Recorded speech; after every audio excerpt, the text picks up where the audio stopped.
So I've been working in social media for over 10 years, which makes me feel old in a way that I don't really like. And when I first started, it was tweets on Instagram that were 140 characters and photos on Instagram. And as y'all know, it is extremely different now. You have to be a video editor, a video taker. You have to do quippy stuff. You have to hop on trends. There's so many trends that you can hop on. Your opportunities are endless as a small business owner of what you can, should, might be doing when it comes to social media, marketing, design, all of those things. And let's be honest, most of you guys didn't sign up for that. You signed up to help people work out. You didn't sign up to be a full marketing and social media agency. So my goal with this is we're going to do a branding. Yes, I agree with that sentiment. You didn't sign up for it, but it's a part of your business model that you have to do now. And I say that you don't have to do it. I'm very unpopular in this space of saying that you don't have to do social media. Like my personal trainer, he has done all word of mouth, but it does provide value of getting your business in front of new audiences. It benefits you with social media and marketing and all those things to get your name out there, especially when you're first starting and especially when you have established yourself. But what I believe is that if you don't establish yourself as a brand and know who exactly what you're doing, you're just going to flounder. You're going to hurt yourself more than you're going to help yourself. And you're not going to know what to say yes to and what to say no to. And that's what I'm really passionate about for small business owners, is that you guys have so much on your plate that if you don't know exactly who you are and what you can and should be doing, you're just going to feel a very big sense of overwhelm. And especially, again, I focus on social media a bit more because that's what my experience is in, but especially when it comes to, let's say, Reels, and there's 15 different trends a week and you don't know if you should do them or not, or if they make sense for you. That's where I think when branding comes in and you know who you are, you know what to say yes to and say that, yes, that makes sense for us, or no, we don't need to do that. So for example, in my job, I'm currently the director of creative and marketing for Honest Coffee and Franklin Juice, more so Honest Coffee these days because we're really busy over there. But we could easily, as a coffee brand, take all of these different trends and reels and make them our own. But to me, that doesn't feel like us. We feel more like community. We feel more like photos. We feel more authentic when we do videos that are aesthetic and pretty versus just goofy and fun. We might do those every once in a while, but they're not going to be our tent pole. Our tent pole is going to be talking to people about coffee. Our tent pole is going to be talking to people about the origin that we've bought coffee at and why that matters. We're not going to be doing the demure trend for the 15th time that you've seen on your feed last week. That's already gone. So does that really build your brand if you're just there for 15 seconds? So we're going to do an interactive workshop that is going to require participation. And it's going to require y'all to be honest. And what I want to say about this first is that you don't have to have all the answers for this. I want this to be more of a brainstorming, get your minds going session. When I did this with Nashville Fit, when I did this with Honest, a key part of it, especially if you guys have multiple people in your business, I think a key part of this is a pre-survey. So if you are ever interested in doing a full out brand workshop, I'd love to talk to y'all. But the survey is important because I think we discovered when I did it with Nashville Fit that some people think different things. So you want to be aligned in your brand. So to start with the first box, it says whether you've been a business for 4 minutes or 40 years, you have to define your brand. You either define your brand or it gets defined for you. I think we can all think of different brands that we've interacted with that have had a failure or have had a drama happen, and then you kind of shift your thinking of them, right? But there's been strong brands that something happens that you kind of forget about the drama a week later because they're already defined who they are. Good brands are intentional, strategic, clear, and simple. When you think about a lot of the brands you interact with, I'm just going to say, example, Alani right there, because I also discovered that cherry flavor and it's delicious. But it's so good. But you know who they are because of their packaging. You know who they are because of, if you go on their socials, if you go on their website, all of those things are aligned. And they don't have 15 different logos. They don't have 15 different packaging designs. They don't have all these different words. They're very clear and strategic on who they are and what they do. And that's not just for big brands. If you're able to do that as a small business, you're going to position yourselves to your people even quicker. You're going to be able to find your audiences even quicker because of the consistent messaging that you are sending. This is one of my favorite phrases that I think helps it make a lot of sense is marketing gets attention. That's your quippy reels. That's your really good Google pages. That's your clear and defined website. That's those things that gets the people's attention. Branding keeps it because it's consistent. Branding makes sure that people know who you are. Branding makes sure that you don't have, again, 8 different logos places. I say that because that's maybe what Honest had when I first started. And I was like, y'all, 2 logos, maybe 2, not 8 in 8 different places. And that stuff matters. And then sales monetizes attention. So when you get people's attention, you can then get them to take steps towards you. And for time I had to cut, but I have a whole thing on the layers of that I think are important, but for time I had to cut it. So this is where we're going to kind of put this into action a bit. So on your sheet, there are 4 different brands: Apple, Toyota, Nike, and McDonald's. And immediately you hear those 4 brands and you've thought something. What I want to try and do is see if we can get about 3 that we all agree on that are about these brands, because that's going to show you how strong those different companies' brands are. So who wants to start the going? What would you say an adjective that describes Apple? Accessible. Intuitive. Adaptable. Consistent. Simple. I was going to go sleek, modern. Okay. Expensive. Yes. That's an interesting thing, right? Right. Because They're not cheap. you say expensive, but you say accessible. Yeah. Do those match? No. And how are you defining accessible? Is that easy to go get at the Apple store, or is that the cost point? So when you're working on these for your own brand, you start to see how you could say one word and you could say another, and they could conflict, but they also could mean different and same things, that you have to define those yourself. So out of all kind of those words, what are 3 that you think we can agree on? I agree with sleek. I think that's a pretty common thing. Easy to use. So the intuitive. Along multiple domains, right? Like you get an iWatch, now your iPhone, your computer is all connected, right? So Yeah. it's easy. So do you want to go simple? Is that the 3rd one? Reliable. Reliable? Okay. It's like All right, same thing. Toyota. reliable. I think we're all going to say reliable, right? Yeah. Drive a Toyota. I've got 3 in my driveway. Yeah, I got one up there.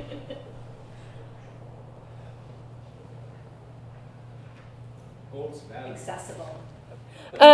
Okay, what other words for Toyota? Accessible. Okay. Holds value. Quality. Affordable. That's reliable. Quality, we're going to go with that. Practical, anybody else agree with that? My Okay. Toyota spokesperson over here. All right, what about Nike? Inspiring? Better that? Is that too big of a... Nope, I like that. Innovative. What was that word? What was that word you said? Athletic. I like that.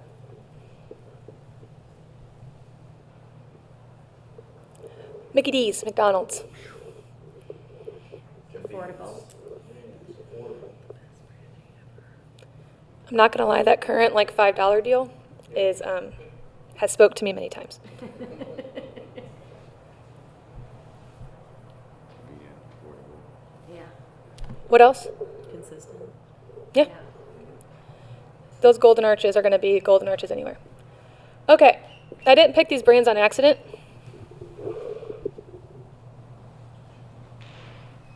Because we all have, we're all fitness people here, but ignore McDonald's, but we all have positive associations with most of these brands, right? They've all had catastrophic things happen in the press. I mean, Apple has had security issues, and they've been, possibly sued by different people. Toyota's had recall after recall because it's just the industry. Nike has had sweatshop allegations, and McDonald's, we all know. But what branding proves is that none of that matters, because their brand has overcome all of that by being consistent. And that's my last point in this part, is that consistency communicates quality.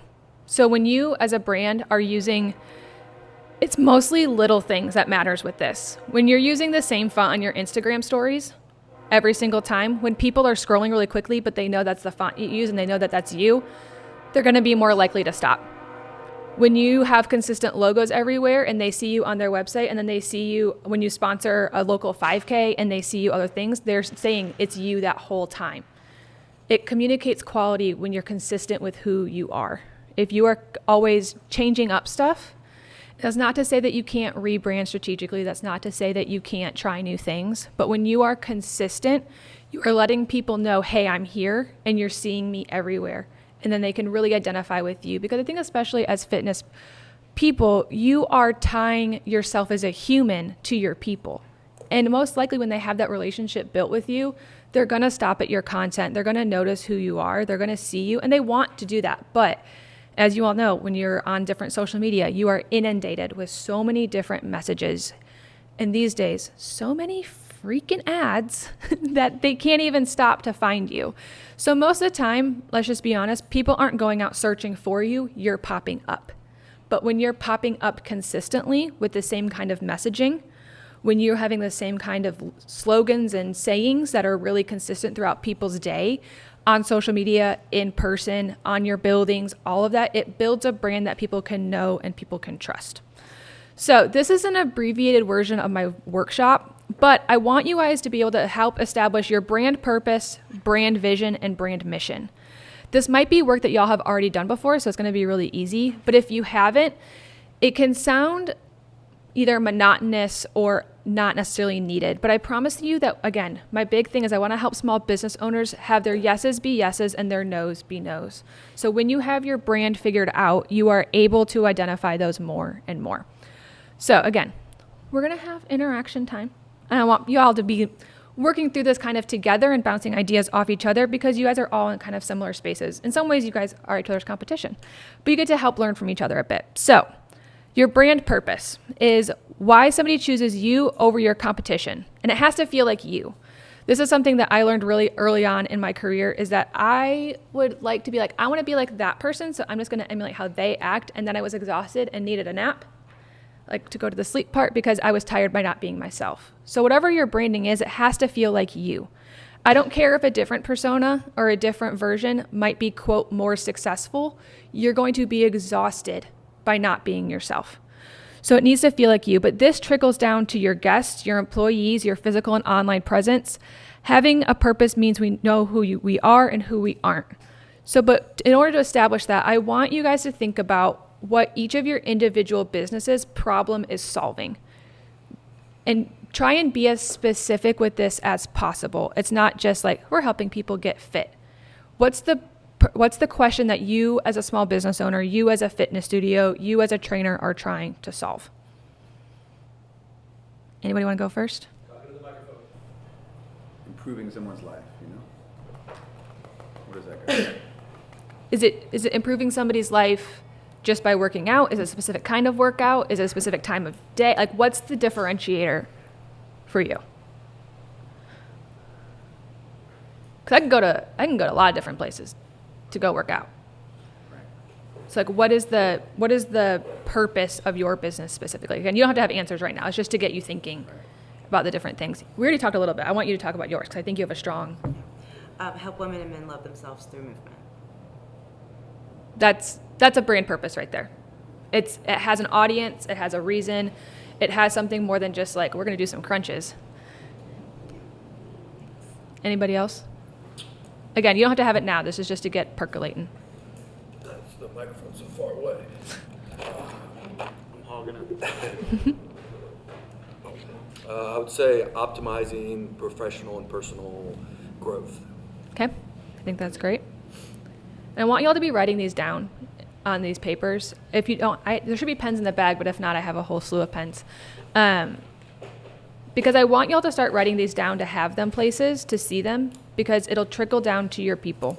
And I want them to have something that you guys can, take back to your trainers, to your team, and go back. So again, you don't have to have the answers right now, but be thinking about, what is it specifically? Why am I doing what I'm doing, and who am I doing it for? Okay. This one takes a little bit of creativity, and Terry struggled with this one big time when we did it. It was funny. So establishing your brand vision. This is like the ultimate ambition. This is like the biggest thing. But then we got to work backwards, and that can be the harder part. But if things go as planned, this is the thing that will be written about. It'll be reflected throughout all your staffs and teams. It'll be able to recruit staff because they're going to be like, I want to go work there because they're doing this really well. It captures the imagination of customers, suppliers, and influencers.